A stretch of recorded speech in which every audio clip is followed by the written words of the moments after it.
Tantor Audio, a division of Recorded Books, presents If He's Wicked by Hannah Howell. Narrated by Ashford Macnab. Prologue. England, Fall, 1785. "Damn it, Tom, the woman's dying." Tom scowled down at the pale woman lying so still on the tiny bed. "She's still breathing." "Barely." "Just worn thin from birthing is all, Jake." Tom picked up the swaddled child that rested in the woman's limp arm. "Poor wee mite. Throttled by the cord, it looks like. Well, come on then, Jake, set that lad in this one's place." "I hate this, Tom." Jake gently settled the peacefully sleeping newborn he held next to the woman. "'Tain't right at all. The poor lass has no strength to care for the mite. He'll be dying right along with her. Mayhap we could—" "You just stop right there, Jake Potter," Tom snapped. "You be forgetting what happened to old Melvin when he tried to say nay to that bitch. You want your bones tangled up with his in that pit? Course this ain't right, but we got no choice. No choice at all. Better the wee lad dies than gets reared up by that woman, I says, or in murdered by his own mam. His lordship 'ud take good care of the lad. His lordship is blind to what that woman is, and you be knowing that. Now, let us be gone from here. The bitch wants this poor dead babe in her arms ere his lordship returns, and that could be soon, as he was sent word that his wife had been brought to the birthing bed hours ago. The fool who did that will be fair sorry, I can tell you." Tom muttered and shook his head. Jake started to follow Tom out of the tiny, crude cottage, but then hesitated. "I will come with you in a blinking, Tom. Just what? We have to go now." "I just want to make 'em warm and comfortable, give 'em a fighting chance, or I will ne'er rest easy." "Hurry then, or soon we be both resting easy right alongside old Melvin."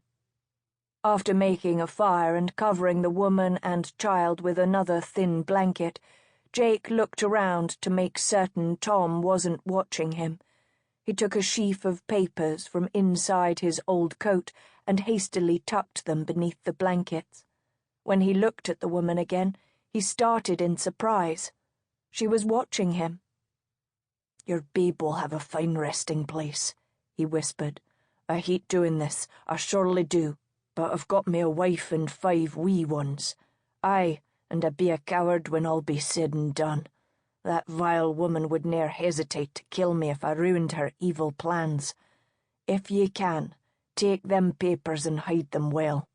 If his lordship survives all his wife's plots, he will be wanting his son, and them papers will be all the proof he will be a-needing from you. 'Tis as much as I and a few others dared to do. Sorry poor help that it is. I will pray for you, missy, you and the lad here. Aye, and I will pray for myself as well, for I have surely blackened my soul this day." He hurried out of the cottage. After waiting a few moments to be certain the men were gone, Chloe Wherlocke crept out of the niche by the fireplace where she had hidden herself when the men had ridden up to the door. She moved to kneel by her sister Laurel's bed and stared at the child she held, the living, breathing child. Touching the baby's soft, warm cheek, she looked at her sister, grief forming a tight knot in her throat. Laurel was dying. They both knew it. Yet her sister smiled. "'Tis just as you foresaw it, Chloe," Laurel whispered, weakness and not a need for secrecy robbing her of her voice. "Life appearing in the midst of death is what you said." Chloe nodded, not at all happy to be proven right. "I'm so sorry about your child." "Do not be. I will be joining him soon." "Oh, Laurel," Chloe began, her voice thick with tears. "Do not weep for me. I am ready. In truth, I ache to be with my love and our child. My soul cries out for them." Laurel lifted one trembling pale hand and brushed a tear from Chloe's cheek. This is why I lingered on this earth, why I did not die soon after my dear Henry did. This child needed us to be here, needed my son's body to be here. I recovered from that deadly fever because fate required it of me. My little Charles Henry will have a proper burial, a blessing too, mayhaps. He should not be placed in the wrong grave. It matters little, Chloe. He is already with his father, waiting for me. Now, remember, you must make it look as if this child died. Be sure to mark the cross with both names. Wrap the bones we collected most carefully. Ah, do not look so aggrieved, sister. Instead of being tossed upon a pile as so many others dug out of the London graveyards are, that poor child we gathered will have a fine resting place too. Here in the country we are not so callous with our dead. Do not have to keep moving the old out of the ground to make room for the new. 'Tis a fine gift we give that long-dead babe.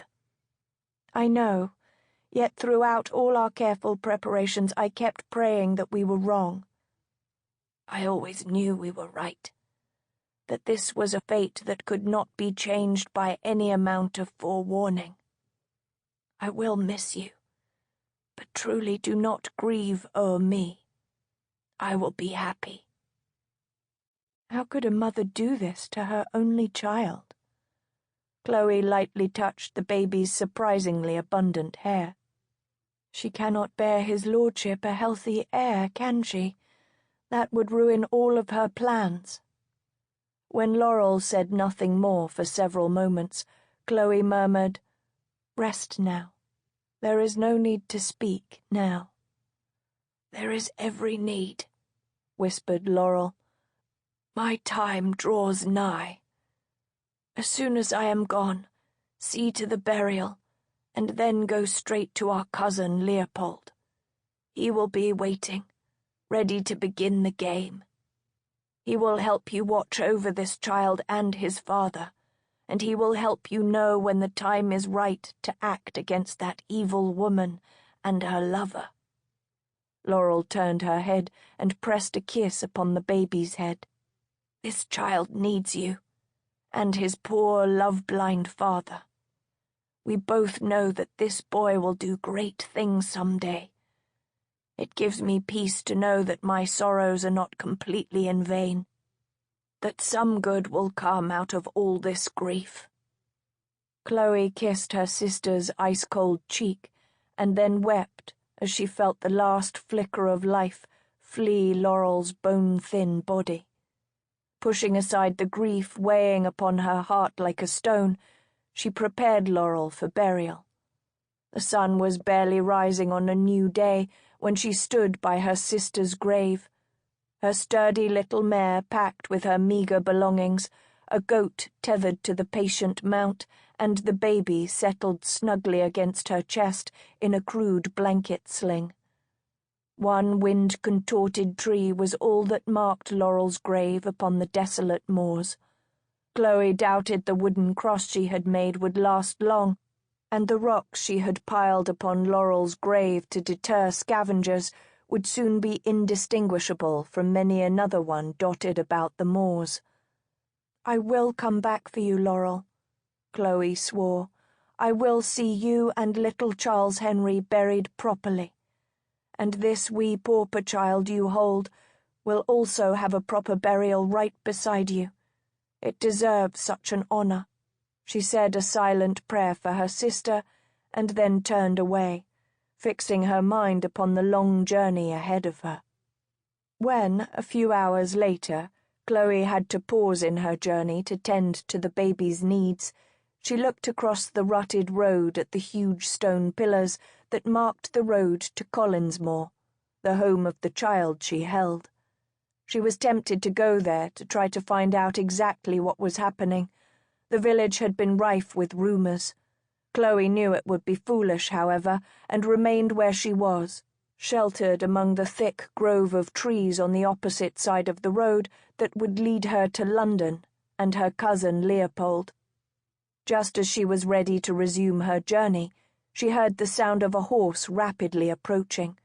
She watched as a man recklessly galloped down the London road and then turned up the road to Collinsmoor to continue his headlong race. He made quite a show, she mused. Tall and lean, dressed all in black and riding a huge black gelding, he was an imposing sight. The only colour showing was that of his long golden-brown hair, his queue having obviously come undone during his wild ride. His lean, aristocratic face had been pale, his features set in the harsh lines of deep concern. He was the perfect portrait of the doting husband rushing to join his wife and welcome their child. Chloe thought of the grief the man would soon suffer, believing that his child was dead, and the grief yet to come when he discovered the ugly truth about the woman he loved. She wondered how it might change the man. She looked down at the infant in her arms. "That was your papa, laddie. He looked to be a fine man. And up the road lies your heritage. Soon you will be able to lay claim to both. On that I do swear." With one last look toward Collinsmoor, she mounted her horse and started to ride toward London. She fought the strange, compelling urge to follow that man and save him from the pain he faced. That, she knew, would be utter folly. Fate demanded that the man go through this trial, until his lordship saw the truth, until he saw his lady wife for exactly what she was. Chloe knew that her duty, her only duty, was to keep this child alive. A fortnight later she knocked upon the door of her cousin Leopold's elegant London home, not really surprised when he opened the door himself. He looked down at the baby in her arms. "Welcome, Anthony," he said. "A good name," Chloe murmured. "'Tis but one of many. The notice of his death was in the papers." Chloe sighed and entered the house. "And so it begins." "Aye, child, and so it begins." Chapter 1. London, 3 years later. Struggling to remain upright, Julian Anthony Charles Kenwood, 9th Earl of Collinsmoor, walked out of the brothel into the damp, foul London night. Reminding himself of who he was not having its usual stabilizing effect, however. His consequence did not stiffen his spine, steady his legs, or clear the thick fog of too much drink from his mind. He prayed he could make it to his carriage, parked a discreet distance away. While it was true that he had been too drunk to indulge himself with any of Mrs. Button's fillies, he had felt that he could at least manage the walk to his carriage. He wasn't so confident of that any more. Step by careful step, he began to walk toward where his carriage awaited. A noise to his right drew his attention, but even as he turned to peer into the shadows, he felt a sharp pain in his side. Blindly he struck out, gratified to hear a cry of pain and a curse. Julian struggled to pull his pistol from his pocket as he caught sight of a hulking, shadowy form moving toward him. He saw the glint of a blade sweeping down toward his chest and stumbled to the left, crying out as the knife cut deep into his right shoulder. A stack of rotting barrels that smelled strongly of fish painfully halted his fall backward. Just as he thought that this time whoever sought to kill him would actually succeed, another shadowy form appeared. This one was much smaller. It leapt out of the thick dark to land squarely upon his attacker's back. As Julian felt himself grow weaker, he finally got his pistol out of his pocket, only to realize that he couldn't see clearly enough to shoot the man who had stabbed him. Even now the pistol was proving too heavy for him to hold. If this was a rescue, he feared it had come too late. Chloe held on tight as the man who had stabbed the Earl did his best to shake her off his back. She punched him in the head again and again, ignoring his attempts to grab hold of her as she waited for Todd and Wynne to catch up with her. The moment they arrived, she flung herself from the man's back and let Leo's burly men take over the fight. She winced at the sounds of fists hitting flesh, something that sounded a lot more painful than her fist hitting a very hard head, and hurried to the Earl's side. He didn't look much like the elegant gentleman she had seen from time to time over the last 3 years. Not only were his fine clothes a mess, but also he stank of cheap liquor, cheap women, fish, and blood. Chloe took his pistol from his limp hand, set it aside, and then, with strips torn from her petticoats and his cravat, bound his wounds as best she could. She prayed she could slow his bleeding until she could get him to Leo's house and tend to his injuries properly. "Need him alive," Julian said, his voice weak and hoarse with pain. "Need to ask questions." Glancing behind her, Chloe saw the man sprawled on the ground, Todd and Wynne looking satisfied as they idly rubbed their knuckles. "Did you kill him?" "Nay, lass, just put him in a deep sleep," replied Wynne. "Good. His lordship wants to ask him a few questions." "Well enough, then. We will tie him up and take him with us." "My carriage," began Julian. "Gone, my lord," replied Chloe. "Your coachman still lives, and we have him safe." "Wynne's got the other man," said Todd as he stepped up to Chloe. "I will be toting his lordship." Julian tried to protest as he was picked up and carried like a child by the big man, but no one heeded him. He looked at the small figure leading them out of the alley and suddenly realized that one of his rescuers was a woman. "This has to be some delusion brought on by too much drink," he thought.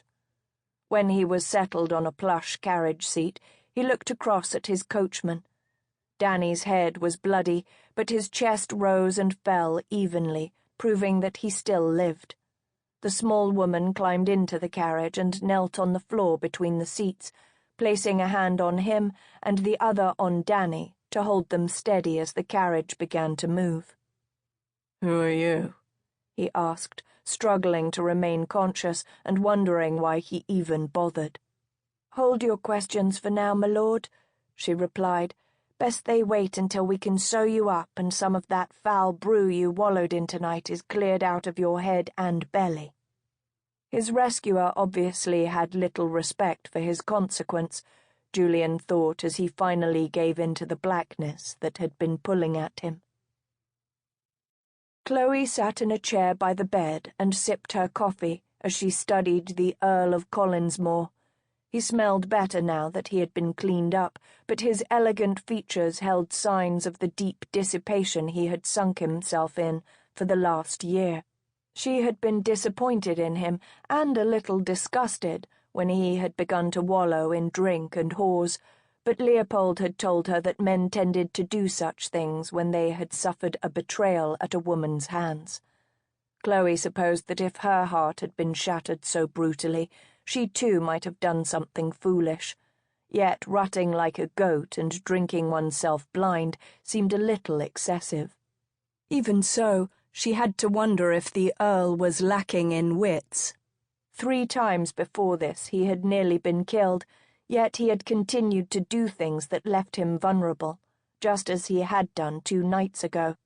Did he think he was simply a very unlucky man? She had hoped he knew he was marked for death, and at least had some idea of the who and the why. Chloe didn't look forward to trying to get the man to heed her warnings, but Leopold felt they could no longer just keep watch over the man, that it was time to act. For little Antony's sake, she had agreed. The boy saw her and Leo as his family.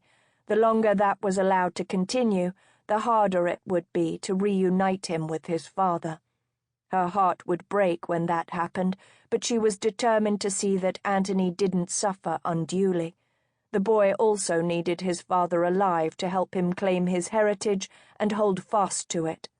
between the Earl's increasingly dissipated ways and his mother's greed, Anthony wouldn't have much heritage left to claim unless this game was ended very soon. That was unacceptable to her. Anthony was innocent in all of this and didn't deserve to suffer for the follies of his parents. She smiled at her cousin Leopold when he ambled into the room. Leopold never seemed to move fast, appeared permanently languid in his every action, but it suited his tall, almost lanky body. Those who did not know him well thought him an amiable but useless fellow living off the wealth of his forefathers. Appearances could be deceptive, however. Leopold had been indefatigable in his surveillance of the Kenwoods, had gathered up reams of information, had assembled a large group of associates who were all dedicated to keeping the Earl alive and getting proof of who was trying to kill him, and was himself responsible for saving the man's life 3 times. England also benefited from dear Leopold's many skills, for he was one of their most dedicated and successful agents. Chloe wondered at times if there was something about the Earl's enemies that made Leopold think they might be a threat to England as well, but she never asked. Leopold held fast to the country's secrets. "He will live," Leopold said, after carefully examining Lord Kenwood's wounds. "Again, the man has more lives than a cat," Chloe drawled. "His enemies are certainly persistent." Leopold lounged at the end of the bed, his back against the thick, ornately carved post. "Clever, too. If not for us, they would have won this game long ago, even after his lordship discovered the ugly truth about his wife." "Ah, but not all the ugly truth." "I think he suspects most of it. He already strongly suspects that that babe was not his get, and that his wife was never faithful to him, never much cared for him at all."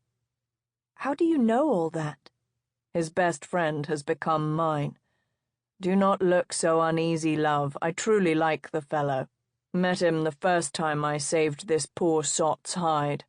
Thought he could be useful, but quickly saw that he was a man I could call friend.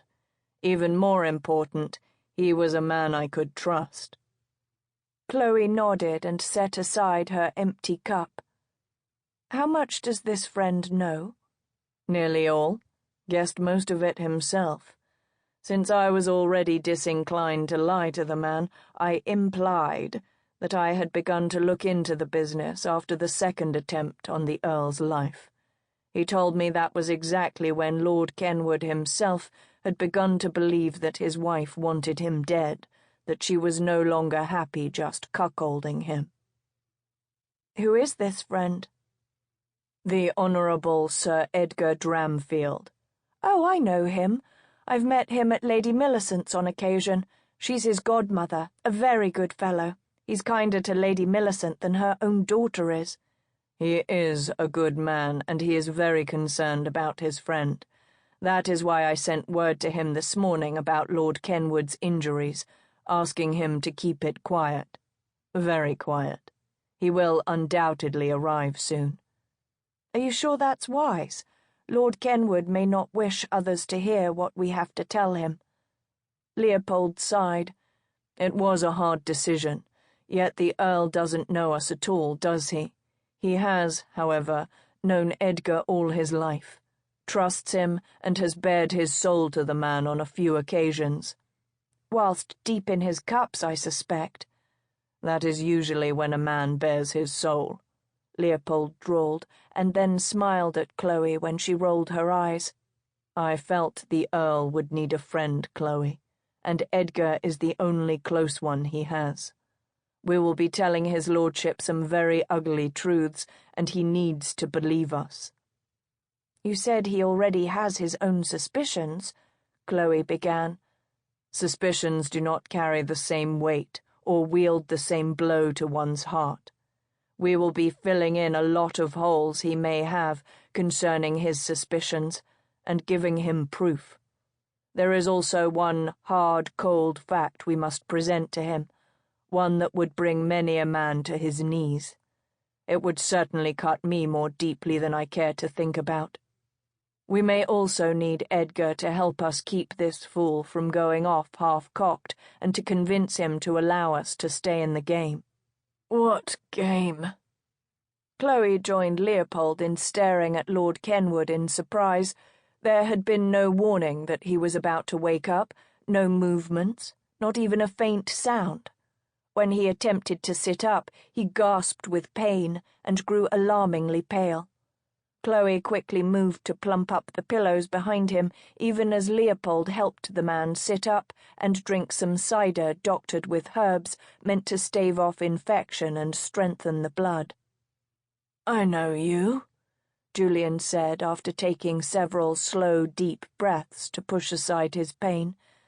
"Lord Sir Leopold Wherlocke of Starkley." He looked at Chloe. "I do not know you." "Chloe Wherlocke, Leo's cousin," Chloe said. There was definitely a similarity in looks, Julian decided. Chloe was also slender, although a great deal shorter than her cousin. Julian doubted Chloe stood much higher than 5 feet, if that. She had the same colour hair, a brown so dark it was nearly black, but her hair appeared to be bone straight, whereas Leopold's was an unruly mass of thick curls and waves. Chloe was also cute, more than pretty, with her wide, inky blue eyes. Julian nearly started in surprise when he suddenly realized where he had heard that low, faintly lilting voice before.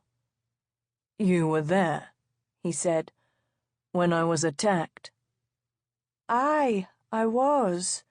Chloe decided it would be best not to tell the man just how she had known he needed her help. People often found her visions a little difficult to understand or tolerate. "Me and Leo's men, Todd and Wynne." With his left hand, Julian touched the bandages at his waist and shoulder. "How bad?" "You will live. The wounds were deep enough to need stitching, but are not mortal. They also cleaned up well. The bleeding was stopped fair quickly, and you continue to reveal no sign of a fever or an infection.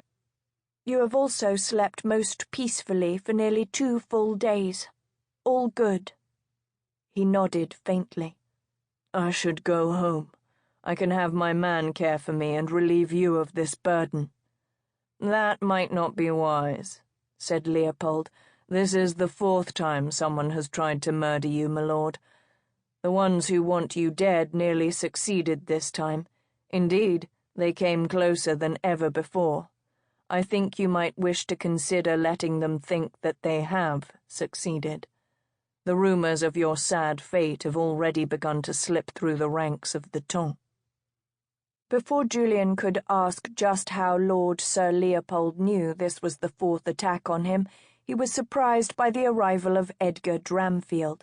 He watched his old friend greet Lord Leopold with obvious warmth and wondered when the 2 men had become such good friends.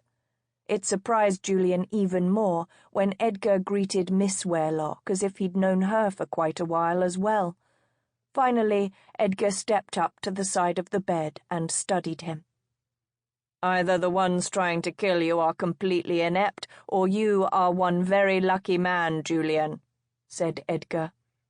"'Tis a bit of both, I think," replied Julian. "Have you come to take me home?" He frowned when Edgar looked at Leopold before answering, and that man slowly shook his head. "Nay," replied Edgar. "What's going on here?" Edgar sat in the chair Leopold brought to the edge of the bed. "We have decided that it is time this deadly game was ended, Julian. You have been attacked 4 times. 4 times someone has tried to kill you. Your luck simply cannot hold. Do you really wish to continue to give them the chance to succeed? To win?" Julian closed his eyes and softly cursed.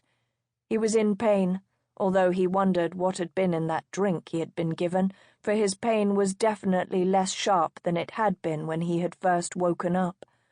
Nevertheless, he was not in the mood to discuss this matter. And yet, Edgar was right. He had been lucky so far, but this time, if not for the Wherlocks, he would be lying dead in a foul alley outside a brothel. And what the Sample complete. Ready to continue?